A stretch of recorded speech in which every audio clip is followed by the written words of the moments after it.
We're back with Nick Pinizzato.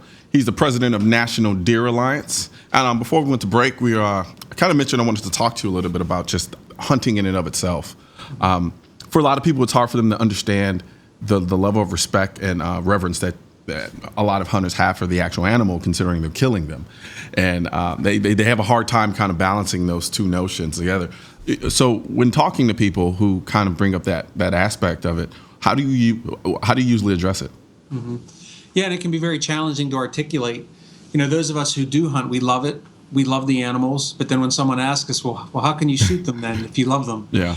I think a big part of it is there is still remains that primal part of it, that throughout the history of human beings, we have been hunters and gatherers. So that instinct lies within us, and I think that's part of it. That's kind of what gets it started. But you know, nowadays we've learned so much more. We interact with animals so much more. You truly grow to love these animals that you hunt, and we see, you know, as a deer hunter, I may see several hundred deer during a deer season. Yeah. I can tell you this past year I shot 3 deer. I don't know how many hundred I saw before that, but every one was taken for a purpose. I was seeking a certain type of deer, taken with the greatest care to minimize any suffering. That's hard to articulate to somebody who hasn't been out there, and that's. You know, I grew up with it, so I was lucky. Frankly, where I grew up in Western Pennsylvania, I just assumed everybody hunted. It wasn't until I got out to see the rest of the world. Yeah, you were enemy number one. Yeah, 5% of us hunt. Are you kidding me? I mean, they must all live on my block. But at any rate, so that was a big learning curve for me, is that we're only 5 to 7% of the world out there, the United States, that hunts. So it's hard to articulate. But like I said, I grew up with it. And now the challenge for us is people that aren't growing up with it, we're trying to introduce them to these sports because, number one, we need more managers out there. Less hunters means more difficult to control populations, which we need to do. And it also it's hard on our sport. Our sport is a several $1 billion a year industry, which is a huge industry in the United States. And there are a lot of people that depend on it. I mean, I've made a career out of it, by some luck. And so we care about it. We care about the deer. We care about the hunting aspect of it. We care about the family values that come with it. So for those of us that grew up with it, it's easy. But for people, you mentioned you've been hunting a few times, but not a ton. Yeah.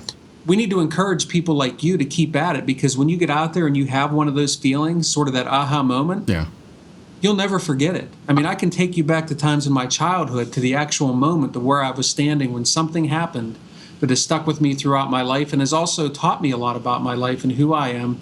So a lot of times if I'm giving a presentation or doing shows like this, I often tell people I have no idea where I'd be in this world if it wasn't for deer and deer hunting. Yeah.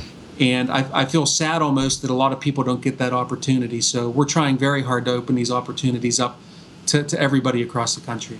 I'll tell you, coming from a city boy, and always been a city boy, unapologetic about it. Before my first hunt, I guess I was apathetic. I kind of knew a little bit about the conservation component of it, but I didn't really have a desire to do it. I was just like, whatever. But what's interesting is when I see a lot, I have a few friends who are adamant hunters, and I listen to them talk about the hunting trips that they go on. What's interesting, and one thing I noticed about it, is they never really talk about the actual kill. Yeah. I mean, the kill's there, there's parts of that, but for them, it's almost like it was the process of getting to that point was more important or as important as the actual moment where they take the shot or release the arrow or however they decide to hunt. And that for them was just almost, how do you say? It was almost like a moment that it was kind of unexplainable. And I kind of envy it in some ways because, like you said, I haven't hit that aha moment because I've largely hunted only boar, and it's only been like maybe 2 or 3 times. And the third time, we didn't even see anything. But I will say that on that third trip, for me, I started to kind of get an inkling and understanding of what that process was, why that process was so important. Because we were doing a lot of stalking. And, of course, it was in the middle of nighttime, so we were completely in their territory, in their world. And even though we didn't shoot anything, I walked away having a great time and wanting to go back and do it again. Yeah. And so it's definitely something that you have to experience. And I think a large part of what you guys do on top of the kind of political advocacy is I think it's incredibly important to kind of serve as that fire to get and that catalyst to get people like me to get out there and this experience once. You know, even if just from an observation standpoint, they just go along, somebody else actually does the shooting. Because I have some friends who refuse to go out there, like, I don't want to kill anything, I don't want to kill anything. Oh, they'll eat meat all day, but they won't actually go out and shoot anything. And I have to tell them, I was like, just try it once, and see what you think. And so I think you're completely right in that regard, at least for people on my side of things who aren't avid hunters, but kind of have that curiosity, Yeah, I love hearing you articulate that because it's so perfect. Someone like you should actually be helping us articulate our message, because one of the things I think we fail at sometimes as a hunting community is we have a hard time looking at ourselves and how we appear to other people. Uh-huh. We create our own barriers to entry for people who aren't avid hunters. But like you said, get out and try it, and you don't have to become a hunter. Yeah. We try too hard to make new hunters, I think, and as opposed to just introducing people to the outdoors. And maybe you just want to go out. I can't tell. I've seen countless sunrises and sunsets in my life, and I thank God every day that I'm a hunter, because that's what got me out there to do that. Yeah. And I wish more people were out there to see those things, way more than I wish that they shot a deer or, it's definitely about the journey, like you said. The pulling the trigger, releasing the arrow is the tiniest fraction of that greater moment. And yes, we get ourselves in trouble sometimes because we have our pictures with our trophies, but we should be proud of those, because that represents the end of the journey, just like a finish line. Or something along those lines. So the way you articulated that was beautifully. Oh, thanks. I hope the viewers and the other hunters like me hear that, because that's the type of message and the way we have to carry it out there to recruit more hunters. Yeah. And the weird thing is I've always believed that the symbiotic relationship between the firearm advocacy and hunting lived in many different ways. Of course, yes, you use guns to hunt, but I know for me, when I first started shooting, that's what got me to appreciate being outdoors.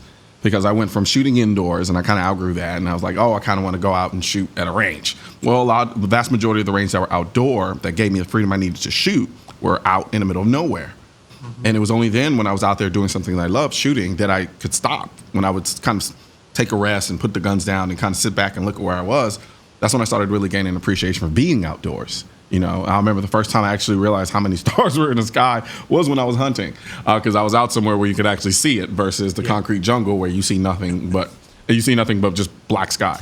Right. So I think what you guys do and what we do here at the NRA, I think they're one and the same in many ways. And so I hope you guys continue to go full steam ahead and doing what you're doing. Now, before I let you go, let people know where they can go and sign up, become a member, and do all of that good. Absolutely. Yeah, so you just go to nationaldeeralliance.com. And our membership, I should have mentioned this at the beginning, it's actually free. Okay. We don't charge anything for it. We just need your name, we need your email address, and we need your zip code so that we can reach out to you the minute there's an issue that you can actually interact on and contact legislators or decision makers about. We make it so easy. We send you the email. All you have to do is go through our advocacy system, a few clicks, and you got a letter sent out to your legislator. That's what we really need. And you don't even have to be a hunter, by the way. If you're watching this, maybe you're just a gun person, not a hunter, you can participate in this as well. We take anybody that wants to advocate for healthy deer and a healthy hunting heritage as well. Awesome. Well, thank you very much, Nick. It's been an incredible pleasure. I'm actually looking forward to getting back out and doing some more hunting. I do have a deer hunt coming up soon. Oh, great. Yeah.